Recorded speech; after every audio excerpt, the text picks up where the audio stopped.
HMP virus আসলে নতুন নয়, পুরনো ভাইরাস।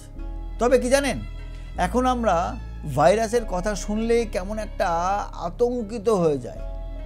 তবে বিশেষজ্ঞরা প্রত্যেকেই বলছেন এই ভাইরাসে আতঙ্কিত হওয়ার কিছু নেই। সুতরাং চিকিৎসক বিশেষজ্ঞদের উপরই আমাদের ভরসা রাখতে হবে। তবে আমাদের প্রত্যেককেই সতর্ক থাকতে হবে। যারা বয়স্ক তাদের সর্দি কাশি যেন না হয় সেদিকে আমাদের নজর দিতে হবে। শিশুদেরকে আরও বিশেষভাবে যত্ন নিতে হবে। আসলে কি জানেন তো, আমাদের জীবনে আমাদের পরিবারটাই সবথেকে বেশি মূল্যবান। তাই আমরা পরিবারের সুরক্ষার কথা ভেবেই আতঙ্কিত হই। অযথা আতঙ্কিত হতে আমরা কেউ চাই না।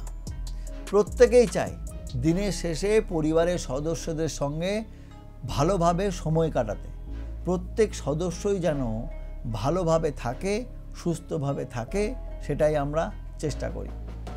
তবে ভালো খবর, ইতিমধ্যেই সরকারের তরফ থেকে জানানো হয়েছে যে এই ভাইরাস অনেক পুরনো, অনেক আগে থেকেই আমাদের দেশে রয়েছে এবং এই ভাইরাস সাধারণ সর্দি কাশি জ্বরের মতোই একটা সাধারণ ভাইরাস।